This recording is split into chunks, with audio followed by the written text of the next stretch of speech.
dengan saya, Pendeta Muda Dr. Gigi Santi Tambunan.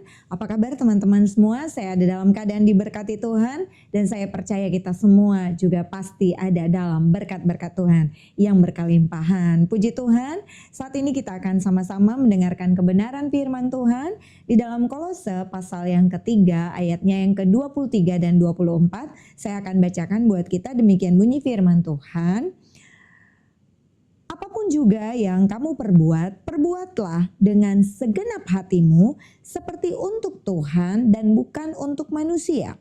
Kamu tahu bahwa dari Tuhanlah kamu akan menerima bagian yang ditentukan bagimu sebagai upah. Kristus adalah Tuhan dan kamu hambanya. Puji nama Tuhan. Renungan kebenaran firman Tuhan hari ini saya beri judul ketulusan di dalam melakukan segala sesuatu. Puji Tuhan. Setiap harinya di dalam kehidupan kita, baik dalam aktivitas apapun yang kita kerjakan, baik itu pekerjaan kita sehari-hari, baik ibu-ibu rumah tangga, baik yang bekerja di kantor, baik yang bekerja sebagai wira swasta, bahkan juga ada orang-orang yang juga terlibat di dalam pelayanan. Banyak sekali aktivitas yang kita lakukan, pekerjaan-pekerjaan yang kita lakukan setiap hari. Dan hari ini kita mau belajar bahwa ketika kita melakukan segala sesuatu, seperti di dalam Kolose pasal 3 ayat 23 tadi dikatakan, apapun juga yang kamu perbuat, perbuatlah dengan segenap hatimu seperti untuk Tuhan dan bukan untuk manusia. Itu berbicara tentang ketulusan. Ketulusan itu berarti apapun yang kita lakukan bukan hanya terlihat baik dari luar, tetapi sungguh-sungguh kita lakukan dengan kesadaran dan dengan hati yang ikhlas. Kalau saya melihat pengertian dari arti kata tulus di dalam Kamus Besar Bahasa Indonesia adalah sungguh, bersih hati, benar-benar keluar dari hati yang jujur, tidak berpura-pura, ikhlas dan tidak serong. Itulah pengertian dari kata tulus di dalam Kamus Besar Bahasa Indonesia. Sehingga apapun yang kita lakukan, setiap kali kita melakukan pekerjaan, aktivitas, baik juga dalam berbicara, menyampaikan sesuatu kepada seseorang, apapun juga yang kita perbuat harus kita kerjakan dengan penuh ketulusan, keluar dari hati yang jujur. Karena dari Tuhanlah, di ayat yang ke-24 tadi dikatakan, kamu tahu bahwa dari Tuhanlah kamu akan menerima bagian yang ditentukan bagimu sebagai upah. Sehingga ketika kita melakukan segala sesuatu, pastinya kita akan selalu berpikir, apa konsekuensinya ketika saya melakukan hal ini. Ketika saya melakukan hal yang baik, tentunya kita selalu ingin agar apa yang kita perbuat kembali lebih baik, bahkan berkali lipat kepada kita. Tentunya kita ingin semua hal-hal baik yang kita lakukan itu akan berpulang kembali hal yang baik untuk kita. Tetapi ada hal yang kita harus pelajari di sini, bahwa ketika kita percaya Tuhan kita adalah Kristus yang siap mengupah kita sebagai hambanya, terkadang ada hal-hal yang menurut kita tidak adil, tetapi adil menurut Tuhan. Kalau saya lihat lagi pengertian dari kata adil menurut kita adalah sama berat, tidak berat sebelah, tidak memihak atau berpihak pada yang benar, dan tidak sewenang-wenang. Tetapi ada beberapa cerita atau kisah di dalam Alkitab yang berbicara tentang keadilan seorang hamba terhadap keadilan seorang tuan terhadap hambanya yang menurut kita sungguh tidak adil.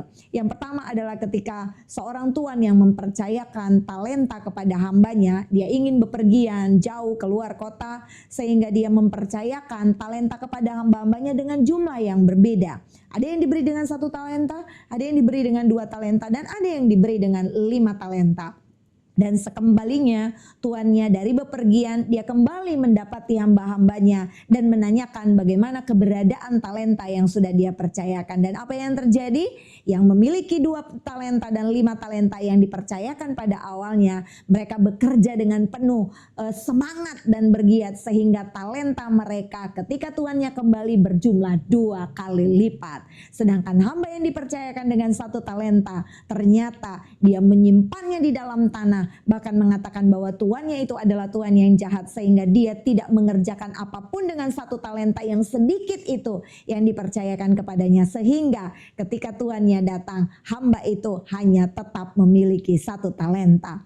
Jumlah awal talenta yang dipercayakan oleh seorang tuan kepada hambanya di sini pun sudah memiliki perbedaan, tetapi keadilannya Tuhan belum tentu sama dengan keadilan menurut pikiran kita. Dan ada satu cerita lagi di dalam Matius pasal 20 ayat 1 sampai 16. Nanti teman-teman boleh membaca di rumah. Ini adalah kisah tentang seorang tuan atau seorang tuan yang sedang mencari pekerja-pekerja untuk kebun anggurnya, di mana pertama kali dia keluar pada pagi-pagi benar menemui orang yang ada di luar untuk menjadi pekerja di kebun anggurnya. Kemudian pada pukul 9 pagi dia keluar lagi untuk mencari pekerja buat kebun anggurnya. Tentunya dengan kesepakatan bahwa mereka bekerja dengan upah 1 dinar 1 hari. Lalu dia keluar lagi pada jam 12 siang mencari lagi pekerja untuk bekerja pada kebun anggurnya. Kemudian dia keluar lagi pada jam 3 petang untuk mencari pekerja lagi untuk kebun anggurnya. Dengan kesepakatan yang sama adalah upah 1 dinar 1 hari. Pekerja dengan yang sudah memulai pada pagi-pagi benar, jam 9 pagi, jam 12 siang, jam 3 petang, bahkan ada juga yang dimulai pada jam 5 petang. Itu ketika pembayaran upah, mereka dipanggil satu persatu dan dimulai dari yang bekerja paling akhir. Dan apa yang terjadi? Mulai dari pekerja yang mulai bekerja pada pukul 5 petang, itu diberikan 1 dinar sehari. Kemudian yang pukul 3 petang juga diberikan 1 dinar sehari. Dan akhirnya mereka yang bekerja di awal bahkan sudah memulai pekerjaan dari pagi-pagi benar merasa bahwa mereka akan mendapatkan upah yang lebih daripada 1 dinar. Tetapi apa yang terjadi? Ternyata tuan itu tidak memberikan upah yang lebih, tetapi sesuai dengan kesepakatan bahwa tuan itu memberikan upah 1 dinar 1 hari. Dan apa yang terjadi? Hamba-hamba dengan jam kerja yang lebih banyak ini merasa bahwa tuannya itu tidak adil. Matius pasal yang ke-20, di sana kita lihat pada ayat yang ke-13, tetapi tuan itu menjawab seorang dari mereka, "Saudara, aku tidak berlaku tidak adil terhadap engkau. Bukankah kita telah sepakat sedinar sehari?" Kekasih dalam nama Tuhan Yesus Kristus, sekilas kita sering kali berpikir bahwa apa yang Tuhan kerjakan dalam hidup kita itu tidak adil. Sama seperti kisah ini, memang secara manusia pasti kita akan berpikir bahwa Tuhan itu sungguh tidak adil terhadap para pekerjanya. Yang mempunyai jam kerja lebih banyak, masakan upahnya sama 1 dinar dengan yang baru mulai bekerja pada jam 5 petang. Tetapi apa yang disebut dalam firman Tuhan di ayat yang ke-13 ini, "Saudara, aku tidak berlaku tidak adil terhadap engkau. Masakan engkau berpikir bahwa aku melakukan yang tidak adil terhadap engkau? Bukankah kita telah sepakat sedinar sehari? Ambillah bagianmu dan pergilah. Aku mau memberikan kepada orang yang masuk terakhir ini sama seperti kepadamu. Tidakkah aku bebas mempergunakan milikku menurut kehendak hatiku? Atau iri hatikah engkau karena aku murah hati?" Ayat yang ke-16, "Demikianlah orang yang terakhir akan menjadi yang terdahulu, dan yang terdahulu akan menjadi yang terakhir." Yang ingin saya katakan di sini, teman-teman yang kekasih, ketika segala sesuatu yang Tuhan sudah percayakan kepada kita untuk kita kerjakan, kerjakanlah dengan segenap hati. Kerjakanlah dengan penuh ketulusan. Tidak perlu kita membanding-bandingkan dengan hasil kerja orang lain, dengan apa yang orang lain kerjakan. Kita merasa kita bekerja lebih keras, tetapi melihat orang lain, kenapa mereka lebih diberkati dibandingkan saya? Saya berpanas terik setiap hari, bahkan juga saya tidak ingat waktu meninggalkan keluarga saya, tetapi keluarga yang di sana mereka sepertinya kerja tidak terlalu berat, tetapi mengapa mereka memiliki kekayaan yang lebih banyak dibanding saya? Firman Tuhan katakan, "Aku bukan berlaku tidak adil." Tuhan kita adalah Tuhan yang adil. Dia adalah pemilik segala sesuatu. "Iri hatikah engkau karena aku murah hati? Tidakkah aku bebas mempergunakan milikku menurut kehendak hatiku?" Itu sebabnya teman-teman yang kekasih, Di dalam Kolose tadi dikatakan apapun juga yang kita perbuat, perbuatlah dengan penuh ketulusan, dengan segenap hati seperti untuk Tuhan, bukan hanya untuk dilihat manusia. Memang kita ingin melakukan segala sesuatu yang terbaik dan juga harus baik dilihat manusia. Tetapi ada yang lebih utama. Jangan kita menjadi orang-orang yang munafik. Tetapi apa yang kita lakukan terlihat baik dari luar, itu juga adalah baik dari dalam hati kita. Nah, sekarang mungkin kita akan bertanya, apa sih perbedaannya ketika saya melakukan segala sesuatu dengan tulus dibandingkan ketika saya melakukan segala sesuatu yang dipenuhi dengan kemunafikan dan ketidaktulusan? Matius pasal 5 ayat yang ke-8, di sana dikatakan, berbahagialah orang yang suci, ya, tulus hatinya, karena mereka akan melihat Allah. Puji Tuhan. Ini adalah rewardnya, ini adalah hadiahnya ketika kita melakukan bagian yang ditentukan kepada kita dengan penuh ketulusan, dengan penuh kesucian. Karena dari Tuhanlah kita akan mendapatkan upah. Tetapi ada yang harus kita ingat, ketika kita melakukan dengan penuh ketulusan dan kesucian hati, firman Tuhan katakan mereka akan melihat Allah. Haleluya. Siapa dari antara kita yang rindu ingin melihat Allah?